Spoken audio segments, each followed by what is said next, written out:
Gentlemen, I am Blue, as most of you already know, and this is Monday Night Show Matches. I'm going to be joined today by someone new, actually. Joining me today is going to be Cyrif. How you doing today? Hey, Blue, I'm doing fine. How are you this fine evening? Pretty good, pretty good.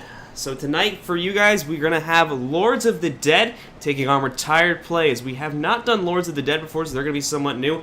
However, Retired Playas has been in here before, so it's going to be interesting to see how they turn out today. Are you ready to get into the match, Cyrif? Well, I am exactly ready, and you are exactly correct. These guys are raring to go. Let's get things started, Blue. All right, let's do it. Over to the Guild Wars 2 cam. Now let's take a look at their builds and stuff. Starting off on the red team, Lords of the Dead. We've actually already looked at them, so we're going to go over them pretty quickly here. Lords of the Dead's Guardian is going to be pretty interesting. It looks like he's trying to run with an anti-engineer / ranged build, running with 6 runes of Soldier and the double shout. Actually choosing to use Signet of Resolve. Over on his trade, 0, 0, 10, 30, 30. So a very defensive build he's going to be running here to be able to take a lot of damage. However, he does have some things out of the ordinary, considering his Signet of Resolve and Wall of Reflection, which will be used to counter the NG. Anton Snake Eyes is going to be running what appears to be a pretty usual damage build for a Thief with Dagger, Pistol, and Shortbow, with 6 runes of the Scholar, and his build 25, 30, 0, 0, 15. Vfrey. It's actually Viper. He's let us know in chat. Oh, so Viper over here, opening up him to see what he's got under the hood. 6 runes of the Ogre, a staff for pre-game buffing, so it looks like actually based on that, it's going to more than likely be DD, Dagger, with 20 points in air magic. Actually, he's going to go for that. Auras grant Fury and Swiftness when equipped. 20 points of water magic and 30 points in Arcana. Obscene X is going to be running a Shatter build here, with a little more defensive, however, with the staff. He will be running Sword and Focus with a Berserker's Amulet, and his build 20, 0, 0, 30. Finally, last but not least, Sanjo will be running a Beastmaster build with Sword, Dagger, Axe Torch, a Shaman's Amulet, his build being 0, 0, 30, 10, 30. And that's going to wrap up Lords of the Dead. What do you think about their overall composition here, Cyrif? You know, I'm loving their overall composition. Lords of the Dead are running something that can work together very well. A Guardian to keep people off point, and at the same time reduce the damage overall coming from ranged players. You've got these Thief that can run around and do the damage he needs to, accompanied by an Ellie, a Mesmer, and a Ranger. This is a pretty, I don't want to say standard, but it's a very diverse and very full of utility group, I would say. And something interesting I wanted to point out as well with Sanj here, he's got a Moa as one of his pets.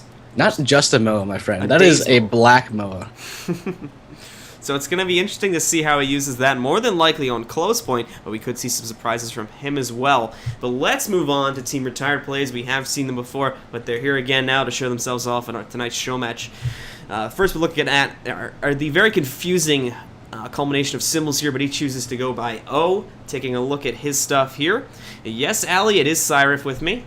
Running with 7 runes of Dwayna, an Axe Torch, Sword Dagger, as well as a Shaman's Amulet. Over to here, running with 0, 0, 30, 10, 30. I believe the same exact build that Sand is running, but he's choosing to use his utilities a little bit differently. Fugazi, I think I said it right today. Absolutely. Fugazi here, opening up, see what she's got. 6 runes of the Monk, actually. What that's going to do is when she pops her elite, all nearby allies are going to gain Aegis, and as well, she's going to have a 5% chance to gain health when hit on a 10-second cooldown. She's going to have his staff as well as Scepter Focus. Kind of an interesting choice in the weapons there with Scepter Focus, but it's going to be interesting to see how that plays out. A Cleric's Amulet over to the traits 0, 0, 30, 30, 10, choosing to not go down that Virtues line. Fugazi, I think I said it right? I said it correct, right? I have no idea. I assume that was... It's Fungwazi. Wait, no. I said it right, correct. yeah. Okay. She's trolling me in the chat. Sorry about that. But she is going to choose to go full 30 points into Valor, which is going to allow her applying a boon is going to heal her, so it seems that actually a pretty nice choice considering running with Stand Your Ground, Save Yourselves, and Hold the Line, so it's going to be pretty good to see how that goes off. Let's move on to... They actually have 2 Thieves here. I just want to point that out. So, and they're both seem to be running pretty similar builds here. They're both going to be running Sword Dagger, which tends to have them be sort of jumpier Thieves, I could say, just to put it in the simplest terms possible. The Infinata Infanta. Who is a fill-in for today, by the way, for them. Will be running with 6 runes of the Scholar Berserker's Amulet. His traits, full 30 points in Deadly Arts and Critical Strikes, and then 10 points into Trickery. Trick Shots, the engineer over here. I believe he's going to be running an HGH build. It looks to be that. 2 runes of might stacking HGH build with 2 runes of Lissa, 2 runes of Fire, and 2 runes of Strength here. Pistol, Rabbit Amulet, and his traits 30, 10, 0, 30. So that's going to be HGH, very high damage, very lethal, but also pretty easy to kill as well. Finally, last but not least, we have Zambrini playing the second thief for this team, running with 6 runes of the Scholar, Sword Dagger, just as we said before. Also running Sword Dagger is Infinata here, with another short bow, a Berserker's Amulet. His traits 30, 30, 0, 0, 10. So what do you think about their comp, actually? Let's focus on the 2 thieves here. What do you think they're planning to use there? You know, the build comp rather that uses 2 thieves. I can see this team using a lot of sort of juking maneuvers. Rather, so let's say 2 thieves run around a map, and they have this sort of well, Blue. They have a ganking ability that's unparalleled. I don't know how else to say it, my man. Well, like, go ahead. Looking at what Jumper was doing yesterday in the tournament, he was definitely on those ganks, and in general was actually able to pull off a pretty hefty amount of damage despite these Did we lose something? Why? No. You just cut out, my friend. I did? Yeah, I just lost you entirely. On I don't know. On Skype, you mean? Yeah, you just stopped me. Anyway, let's get back into this discussion about this build. All right, sorry about that. This composition. So anyway, like I was saying, Jumper the other day was running a build almost exactly like this. He's able to move around and actually put some pretty hefty crits on. So having 2 of those on the blue team is only going to allow them to do that like double the amount there. So it's going to be pretty interesting to see how he pulls off those ganks. Or how both of them actually pull off those ganks and really try to just hurt the red team. But I think that wraps up our pregame show. Are you ready to go, Sarv? Yes, I am. How about you? I'm pretty ready to go, so let's get this going, guys. I'm going to give the teams the go-ahead now. And we're going to get ready to go here. So keep in mind, guys, this is a best of 5. I believe we are on the standard tournament rotation, if this map is correct at all. Nope, never mind, that's my arena. I'm not sure of the rotation on this map, but I think we're on the standard rotation. The first thief, Forest, Legacy, and Kylo maps. I could be wrong on that, though. But this is a best of 5, so the first team to 3 points will win the official set. And I think if they are running all 5 maps, I think we're still going to stick around for the last 2 as well. Absolutely. No telling what kind of action we'll see today. These teams, they actually, I got the chance to talk to them beforehand. They haven't scrimmed with each other, but we'd like to do a quick shout out to Clan Lead for letting us borrow the Infanta for the Team Playas Club. These guys sort of have, they're telling us that they have a chemistry that is working for them in terms of scrims and in terms of tournaments, as does the Lords of the Dead guild. Blue, what have you seen from either of these clans, these teams, that really puts them apart from other teams? Well, that's actually not a good question to ask because both of these teams are very new. So there's not a lot to bring up in that perspective. I've seen Club play once before. They definitely run some interesting strategies, to say the least. So they're definitely maybe catching Team Lords of the Dead off guard. But I have never seen Lords of the Dead play before, so I really can't tell you there.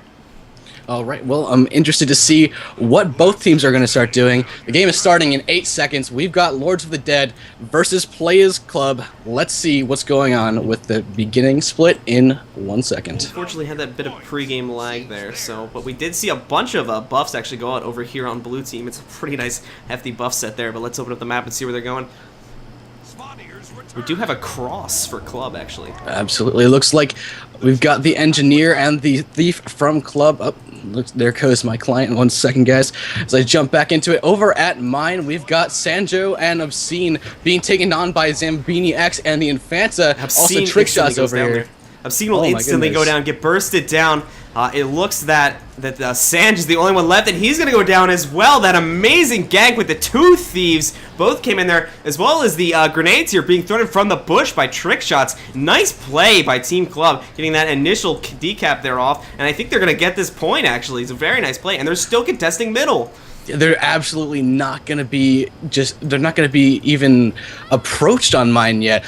Meanwhile, in the keep, we've got Akuma playing as under Gizmo's cousin, taking on Fugazi heals. Fugazi, of course, running the Guardian build that we saw before, Staff and Scepter Focus. This is a sort of defensive build, but she gets mowed. It looks like Red Team's going to come down and spike her as well. Can she get away? It doesn't look like it. We've got Anton Snake Eyes coming up, begin to spike down. She goes down. Now, can she pull everyone away, or are they just going to pop this ability? Let's find out. There is going to be there it is. There'll be a smoke field going down there, which is going to prevent her from knocking back. Nice job by Antoine spotting that there right on time, and they're going to take her out. And it looks like Red Team's going to get that footing ground they need in order to move themselves on. They do actually still have contention here, and another burst from Infinata.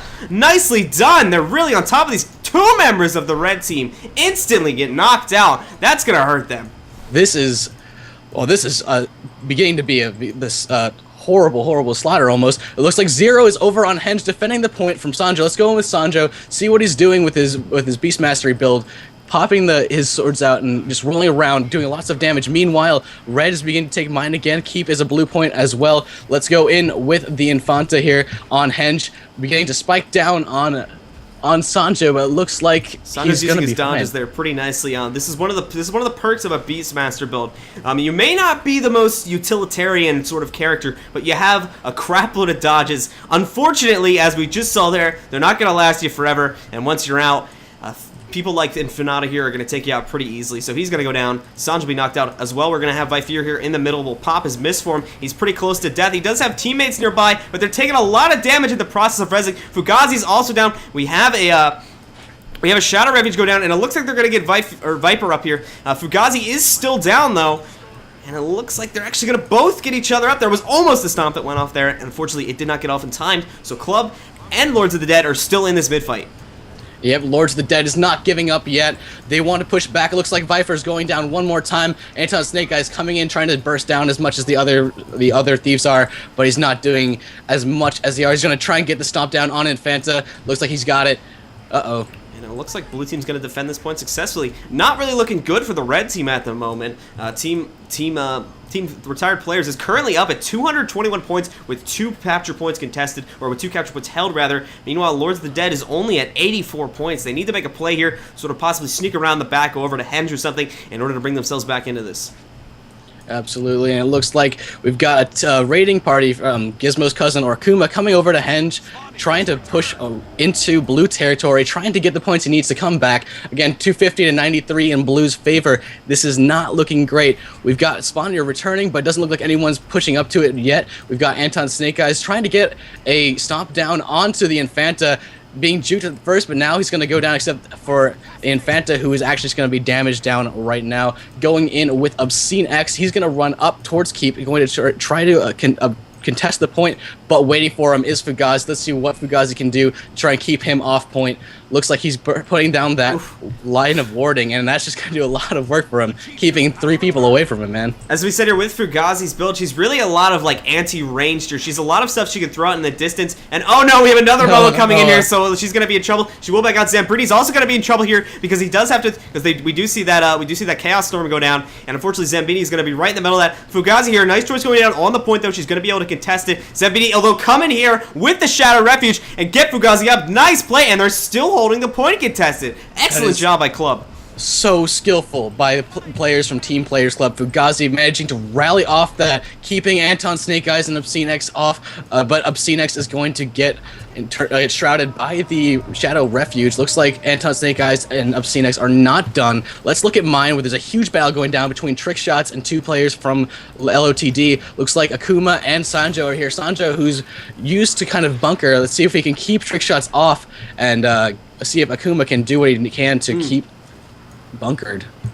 Now, something I'm noticing here is on both sides, both of these Guardians are going down really fast for what we normally see here. I don't know if it's their builds. Gizmo seems to be a little bit more normal here, running with 0, 0, 10, 30, 30. It's somewhat of something we see on a lot of other Guardians as well. But it's unfortunately, I think his choice of weaponry here is sort of working against him, and it's really allowing him to die a lot quicker than he could have been with possibly another weapon choice.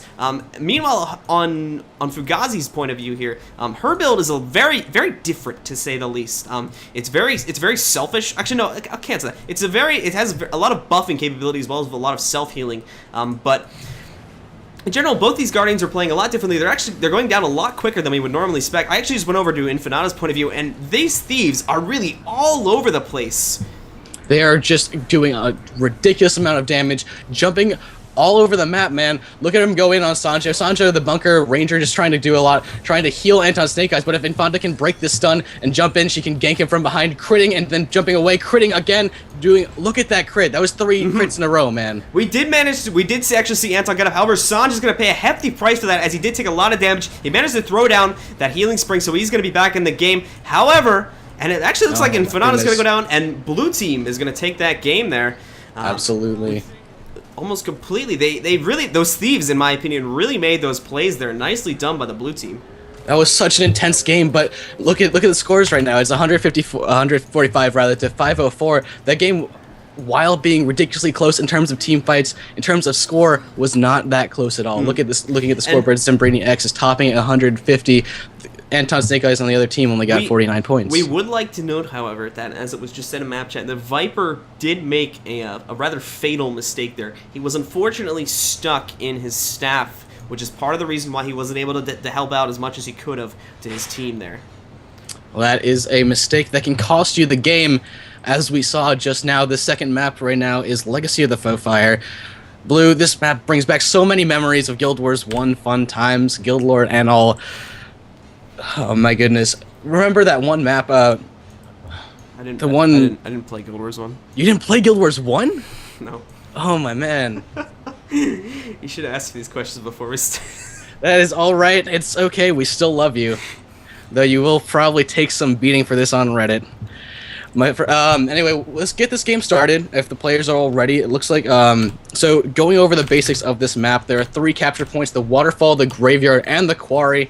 Of course, there are the home bases for each team, and in each home base, there is a guild lord.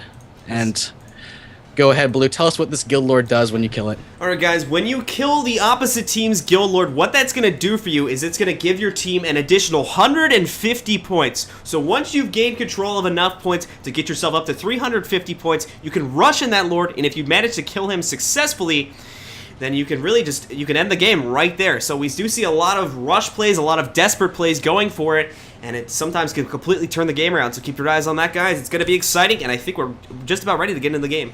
Absolutely. Now, as a reminder, there are some games that end very quickly due to guild lord rushes. So I'm really anticipating lots of clutch plays coming from both of these teams. They were very skilled. Hopefully we get to see the red team make up for the loss we saw in the beginning, the 145 points to 504 points deficit. Let's hope that we can see the Lords of the Dead make a comeback of a century. I just gave the teams the ready up order, so as soon as Team Club is ready to go here, we're going to get the match started. It's going to be really interesting to see how Team Lords of the Dead adjust themselves. Hopefully Viper is going to get his staff de-equipped this time and go back to what I believe was Dagger. Yes, he actually been running normally. Unfortunately, with him and staff, he really wasn't able to do much because of that. So it really hurt him there in the end. So hopefully that's going to make the difference there, and it's going to allow Lords of the Dead to really come back in this and really show Team Club what they're made of. Absolutely. Now, for those who don't know, Blue, can you tell us what the difference is in terms of skills and damage and whatever that a staff does and as opposed to a dagger build? Well, in general, for most weapons on most classes, staff is generally going to be a little bit more of a defensive / supportive weapon. You're going to get a lot of AoE skills, a lot of healing skills, and a lot of stuff that's going to allow you to stand back, keep yourself out of the fight, and just allow you to either deal damage or heal your teammates or CC from afar. With Dagger, he's going to be in a lot of close range combat. He's going to have some range utilities, but he's mainly going to be constricted to very close range, melee range for the most part combat here. If he would have been running Scepter Dagger, which is usually used in a defensive choice, he could have been able to, while using range, he wouldn't have, generally at least saying that Scepter Dagger is used for defensive purposes. Scepter Dagger, he wouldn't be able to do much damage, but he'd be able to provide a lot of team support to his team. Absolutely. Now, I think that we're going to be start seeing a lot more teamwork and communication from the red team this time. They're taking their time right now, it seems, or the blue team rather, to to just nail down the strats they need. They want this victory. They need it so bad. Remember, this is a best of 5. The first to 3 maps wins. Yeah. Now, let's talk about communication. This is something that is essential and is crucial to any team comp. Do you think that let's try and rate these teams on a sort of scale? Blue team seems to have it down. Red team, do you think that they come back just on strategy alone, or is it something more? Is there a build order thing? Is there some other quality that they lack that they need to come back? Well, I mean, like I said, I don't really know Lords of the Dead, so I can't really compliment on their strategy. We are getting started here, so we're going to see in just a second. But in terms of builds, in my opinion, they should have the general advantage because Club is running a very unorthodox build, in my opinion. We do have a bit of pregame lag going on again, I think. No, actually, we're good. But in general, based on just the comp alone, Lords of the Dead would be winning if we were rating it on that because Club is running, as I said before, very unorthodox comp. It does still have that pretty even split. Actually, speaking of the splits, take it away because the game has started here. It looks like we've got 3 members of the red team coming into Graveyard 2 to Quarry, and we've got only Fugazi from the blue team coming in to the Graveyard. Meanwhile, we've got the 2 Thieves and the Engineer from the blue team going in to Quarry. It looks like Fugazi is taking the 3v1 in stride, being kind of taken around. Let's go in with her, see what goes on. So many conditions, so many buffs, managing to block popping all of her utilities there. Oh my god, Blue, she is managed to take this. This is some amazing strategy. We've seen this on both maps now, and I think they were sort of ready for it this time, but at the same time they weren't ready for it. You notice they did the same exact thing they did on the last map, and they did it beautifully. Both the Thieves come in, pull off a gank, and then what happens here is we see trick shots, and we're seeing it again here on middle point. He gets up to a ledge where he really can't be pursued that easily, and he just starts tossing grenades in while the CCs are rolling for the Thieves. It's really nice chain combo. I think it would actually be good enough to possibly move up to another caliber to take on some of the bigger teams. I think they would even have some issues with that. So it's a really nice thought process there by Club to use that strategy.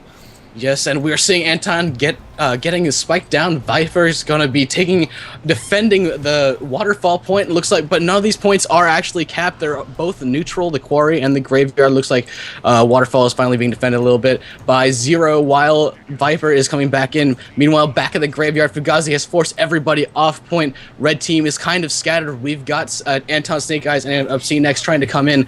Meanwhile, at the Quarry, Sancho doing what he does best, getting the objective play done. It would be safe to say that Sancho is sort of one of the objective players on this game. Meanwhile, in the Graveyard, we've got Fugazi going up against Obscene X. What can he do here to sort of take Fugazi down? I guess we're seeing a MOA. We're gonna see the MOA here, but unfortunately, Obscene a solo MOA, a solo one-on-one MOA is not really going to be enough, especially with him running Staff. If he'd been running Greatsword, which is a lot more of an offensive weapon, he might have been able to take him down one-on-one, but due to him, and unfortunately, in all honesty, if I was Obscene, I would have waited until just this moment to pop that MOA, because if he had gotten it off now, 99% probability that Fugazi would have gone down there, and unfortunately, he's now paying the price, because we do have the Thieves from the blue team jumping in once again to sort of just knock out these players one by one. They really are having a tough time countering this, unfortunately. You're absolutely correct, my friend. Looks like Fugazi's going to get the stomp in on Obscene. Zambrini's in here doing like a lot of spiking damage, supporting Fugazi, making sure that this point stays there. And of course, Trick Shots is raining hell upon the Graveyard. Meanwhile, Sandra's not really contributing that much. He's keeping his point bunked, but everything else is sort of really going in blue team's favor. Anton Snake Eyes managing to drop Infanta down to the downstate, but Zero has it covered. He's going to pop his Shadow Refuge while Obscene goes to the waterfall, and he's just going to try and take the heat off of Anton while he heals up here. Let's go in with Zero. See him try and defend against Obscene. It's not going to be that much of a problem. Obscene going to take this fight 2v1, and it's not going to be a hard cleanup for blue team here, man. I actually want to direct your attention real quick over to Trick Shots, and again, we're seeing it here. They are starting to do it now, so my point is going to be countered, but one of the mistakes that red team is really making here is they're really not going, and keep in mind, guys, both these teams are very new, so they're learning. This is a learning process for both of them, but one of the mistakes I think that Lord of the Dead is really making here is they're really not focusing on Trick Shots. Trick Shots, in my opinion, or just really any HGH or grenade NG should be a first priority target, because while they can do a crap ton of damage, like we've seen here, he's completely wiped the Lords of the Dead quite a few times. They're very susceptible to burst, and they really don't have a lot of cooldowns to stop themselves from going down. Even him here, he's not running an Elixir R, so after he's popped his Elixir S, he's got nothing left to defend himself. Yeah, it looks like Trick Shots really is that sort of linchpin that blue team has in keeping red entirely locked down. It is 279 points to 68, and Sanjo is just now coming in with the rest of his team to try point. I actually don't see them taking it, though. Look at this sort of foothold he's got here with all of his turrets set up. This is going to be hard for red team to take, but now that there's more people in here, it's a very high possibility of seeing X and Sanjo working together. But Zambrini's here, Oof. and oh man. And again, 3 members of Lords of the Dead just out. It's really unfortunate here. Infinata is at some point here sort of just not even allowing them to get out of their base. Lords of the Dead really needs to get a foothold here. Team Club is actually at the point now where they could rush Lord if they wish to. It's really unfortunate to see this happening here. I think Club really got their stuff together from last week. They've got a solid strategy, and it's working really well for them right now. Absolutely, and it's worth mentioning that Infante, of course, is the sub from Clan Leader. It's just the team synergy, I would say, is so on point for the blue team here. 397, going to be 400 to 68, entirely locked down for red. Not even a Guild Lord fight could save them. There's already been a GG called, so very unfortunately for Lords of the Dead, they are going to lose the second round as well here. Oh man, I mean, with that, we're gonna see blue team go up 2-0. Can the red team take it back? Well, I really don't know, man. It's gonna be. I will say yes. You will say yes. I will say yes because I root for the underdog, and I believe in the guys from Lord of the Dead. They're a team that has been together since basically the beginning of Guild Wars 2. They haven't exactly focused on SPVP entirely since release, but they have that sort of camaraderie that can bring them through in tough spots. They can totally play from behind if they need to, and I think that they're very capable of taking this on if they take the time in between games and now, like, really examine what Club is doing with their Double Thief build, and of course with Trick Shots. They can totally dismantle it if they just know how to do it. Yeah. Really just this nicely played there by Lords, or not by Lords, sorry, by Team Club. They really just had the lockdown there. The Double Thief strategy, along with the chaining it together with Trick Shots, is working brilliantly, amazingly. It's also worth mentioning that Trick Shots just popped that Elixir X stomp, and they win, and then he goes to sleep. So like we said, blue team took that round. Actually going to take a look now. I want to see what the viewers think. What do you think that Lords of the Dead could be doing here to change up their strategy? What could they be doing more to sort of improve their strategy here for the next map? They do only have, unfortunately, one more chance to bring themselves back into this.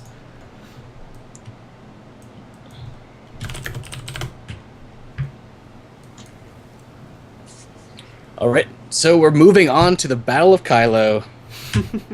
Ladies and gentlemen, I get to introduce this map. Oh, do you? All right. I know. I was just doing it. Sorry. Anyway. Go ahead. We are on the Battle of Kylo, everyone's favorite map, yours and mine, whether you like it or not, my friends. This is one of the most popular maps we've got. Of course, the special feature of this map is the trebuchet points. For either team can rain damage upon all 3 of the capture points. The capture points are Windmill, Clock Tower, and Mansion. Yes, Blue. it is. Go ahead. Are we going to see these clutch plays with a trebuchet, or do you think that they're going to sort of forego the trebuchets to opt to have more people on point? I gotta think about this for a second. I think, just off of the top of my head here, I really think red team's gonna have to make really good use of it. What the heck? Ignore that. I just had a window open and started playing a video. That was weird. But anyway, so Lords of the Dead here is really going to have to make good use of this trebuchet, but at the same time, they're going to have to worry about these 2 thieves here, because like I said, these are jump thieves, meaning they can get across the map like that. So if they're able to do that, they can really get on these trebs and stop them from even using it. So like some of our viewers said here, they really need to get on both of those thieves, as well as Trick Shots here. Keep in mind, Trick Shots is pretty easy to kill. Once he's wasted his Elixir S, he's got nothing left to defend himself. If they can take him out that way, that's fine. But then again, they also still have to worry about those thieves jumping around and sort of just tagging them one by one. So it's in all honesty, it's a very, very, very hard strategy that I'm seeing here to counter. What would be one thing that Lords of the Dead could do to sort of add to their composition, or just change their builds up entirely to kind of counter this Trick Shot, Zambrini, Infanta genocide that's going on?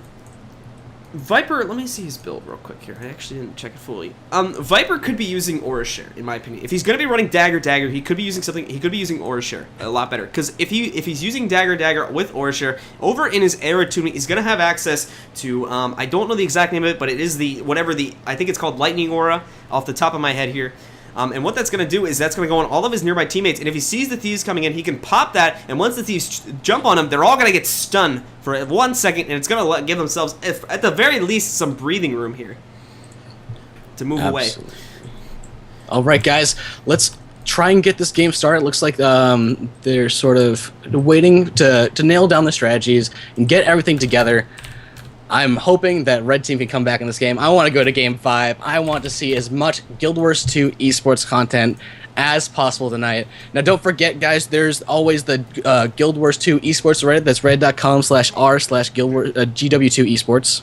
If you are in the mood to get a group together, to study some SPVP builds, to figure out when the next tournament is, don't hesitate to go there, because we've got a great community.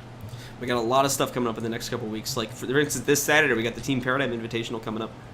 I can't wait for that, man. I can't wait for that either. I'm casting it now, apparently, so. Well, you heard it here first, folks. Well, Blue is going to be the TPA&A. They heard it yesterday, too. It's just, you heard it here again, I guess you could say. And you will continue to hear it. Well, it looks like Fugazi managing to take out all the glass in the beginning of the game in the Clock Tower. Skills. Let's, We're just waiting for the tick-ups here, and waiting for Anton and trick shots here. I think they're still strategizing a bit here. Just looks like we've got a little bit of self-promotion, so let's give some shout-outs to the players here. Looks like the Infanta saying hashtag Team Infanta, hashtag twitch.tv/Casey991199/old because new is lame. Go check that guy out. He actually might be streaming this match right now. I would not be surprised. Is he now? I didn't approve such thing. No, it's alright. It's a script. It looks like the game is about to begin. 10, 9, and the countdown begins. Let's go to the map and watch the splits. As in 3 seconds, our players will be exiting the gates. Yep, here they go. They're going to be coming out of the gates. This is a very varied map on splits here, so let's see where teams choose to go. Looks like the Mesmer from the red team is taking up the trap, and blue is just ignoring it. Thief from... We have a Shadow Refuge play going on here by the den with trick shots and the two thieves. The red team better be ready for this time because they're doing it again. Oh my goodness, man. Oh, this is gonna be killer for Sanj. He's not ready for this. I don't think he is. He dodges out of that. He dodges out of that supply crate. And as he's done, he's dodging around pretty quickly. He does have his stability up. He needs to move away quickly though, because look at this damage coming out from the thieves. It's almost impossible to miss. And again, he's gonna get taken out. Red team will not be available to reinforce. I think at this point they've completely just realized that will happen, and they're now ignoring it. So red team will get mid, however, and they also do have trap shots coming in. Look, the synchronization on both of those thieves is unparalleled, my friend. And they even stomped at the same time. It was ridiculous. Meanwhile, at Mansion, we've got Anton Snake Eyes porting away. We've got Viper coming in to try and deal with Zero. Can Zero deal with this by himself? It looks like he might be able to. It's, oh my god, Viper pushing him back. He's going to try and spike him down with his skills. Anton Snake Eyes coming back in to do the DPS. And what are we seeing here from Zero in terms of the build here? Well, like I said, this is a pretty usual Beastmaster build here. He's got a lot of regeneration coming from a Signet of Water. In fact, I think he's gone to pretty much the maximum amount he can get. He's got 129 health coming in every single second here. He actually could get a bit more if he wanted to. However, like I said here, he has a lot of dodges, but it's only going to last him a certain amount of time. He already used his lightning reflexes. I think he does have support coming in now. Yeah, he has support coming in now from Zembrini here to help him kill out some of his members. It's a very conditional sort of spec. You're really going to rely on your pet for about 90% of your damage, I would say, and you yourself just have to sort of use your dodges and your cooldowns efficiently in order to keep yourself alive, and it looks like Zero has done that very well here, and he's managed to keep himself alive long enough for reinforcements to come in, and he's going to be able to stay alive and defend that point. He's taking down Viper, but meanwhile at Clock Tower, we've got so much bloodshed going down. Fugazi's taking out Akuma, getting the stomp down with Infanta and Sembrini X, the Thief duo. This is Blue's point, and this will not be Red's anytime soon. Looks like Red Trebuchet was destroyed after the Mesmer used to try and take Clock Tower out. Fugazi staying on point as a standard guardian. It looks like we've got... we got a rush coming for Windmill now. Engineer and absolutely. We've got trick shots and Infanta. And they're gonna take it, man. Now Viper again, because he's not running. Now this is actually something that's somewhat conflicting me. Viper is running DD. Viper's running DD, but he's staying back point. Now I could be wrong on my Ellie meta here, but it's something like this with your running back on Ellie. Scepter Dagger, in my opinion, would definitely be the superior choice. He has a lot more defensive cooldowns and a lot more survivability. I haven't seen him in a lot of the team fights where he could be using these kills. And again, we're just seeing here, they're not prioritizing trick shots, and because of that, he's just getting destroyed. Like, one at a time here, Lords of the Dead is just getting wiped out one by one. They really need to fixate on that and take out trick shots as best of their ability. Yep, it looks like Sanjo, he was focusing down on Zambrini, which is exactly the opposite of what he needed to do with his teammate who was there. It was Viper who's, like, they're doing the DD work, as you were saying. I also agree. I think Scepter Dagger would have been an optimal choice here, but they're going to try and push back against Trick Shots, who may establish another foothold here if he drops his crates anytime soon, and there it is. Looks like we've got a lot of red coming up here, and Trick Shots actually might be overpowered if the red team focus him down. They have to watch Zambrini here, that they already got one of them out. Zambrini got pretty low there. He had to use his heal. He still does have a Basilisk Venom available for a gank here if he wishes to use that. And just look at the damage coming out on red team. Zambrini, they actually managed to get Trick Shots up, but they will take out Zambrini, and it looks like he's going to get stomped here. He's out. Yeah, Zambrini finally goes down, leaving Trick Shots without the ridiculous DPS. Of course, he can still do a large amount of damage. Meanwhile, elsewhere on the map, we've got some red fighting for the clock tower with Akuma, but he's going to be taken out by the other thief, in Infanta. Infanta, of course, going for the ridiculous DPS build alongside Zambrini. Trick Shots finally getting spiked down, finally being taken out by the red team. We're looking at a 220-point lead here from blue, 293 to 72. It's not looking good here. Red needs to take windmill. They need to cap far, and they need to abuse positioning most of all. Go where blue isn't. That, unfortunately, has been one of their weak points today, is positioning. Just to open up the map here to show you guys real quick. Normally when you see with the pro team is they're really sort of, or at least they have a way to get to each other. There's really not any members of the enemy team blocking positions or whatnot. This is unfortunately not the case for Lords of the Dead. There's really just members of blue scattered all over them. They're sort of in the way everywhere they go, and because of that, they're not able to get to where support is needed and get themselves in a good position. It's really unfortunate for them. And at this time, we've got members of the red team coming into Clock Tower, trying to cap the point, trying to keep Fugazi off point and do the damage. But it looks like Akuma on Gizmo's cousin is not going to be able to keep her off point. You know, if Akuma was running Hammer, he'd be able to banish her away. But we've got an Ice Elemental and, of course, Trick Shots. Looks like he's up top throwing grenades as usual. Anton Snake Eyes realizes this, is going to try and shoot him in the back. But can he spike him down? Yeah, It's a nice possibility. He had that elixir up, but now that's expired. Now is the time, red team. Burst him down. Get over him. Use your Mesmer. Use that illusionary flurry. You gotta take him out now. Now when that cooldown's down, you got 34 seconds where he doesn't have anything to defend himself with. And it looks like Red has taken this opportunity to backcap Windmill while all this fighting is going down. Trick Shots is trying to get a stomp down, pushed back by Gizmo's cousin. Looks like Red Team has a fighting chance here if they can keep this aggression up. If they can keep it if they can keep this aggression cranked to 11, man. Like, I would even like to see Sanjo maybe go off point, try and poke at Mansion for a little bit. But we're going to see here, unfortunately, again, just the pure rain down coming from the Thieves. And I also didn't mention this before as well. Trick Shots and Zambrini, both of them running short bow as well as the range grenades here. They can both just rain down hell from range here. And there's really not a lot Red Team can do about it unless they have some way to counter it. Now, I mentioned before that Fugazi is running somewhat of a counter build. Actually, no, she isn't actually. If I were Fugazi right now, I definitely, between these matches, would have picked up a Wall of Reflection. That would have made an amazing difference against these engineers. I'm trying to remember, was she running one before, or was that Gizmo that had one? I think it was Fugazi, but it's Gizmo who needs to deal with the engineer and the thief, just the ridiculous...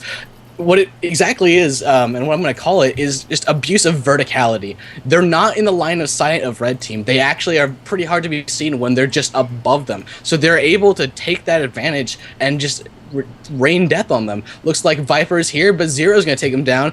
Meanwhile, it looks like Akuma is at the mansion trying to cap the point, and he will do so unopposed, but looks like one of the thieves from blue team is there. It looks like it's Zambrini X, and of course the blue team will pull it through regardless. 500 points to 130. Wow. Sanjo and Fugazi and the Infanta actually tied for points at the end of the game there, man. Blue team definitely showed their strength there. They got very good. There's GG's going on all around. Both teams very appreciative for that scrim today. I believe we are on the standard map rotation, so very unfortunate for Lords of the Dead.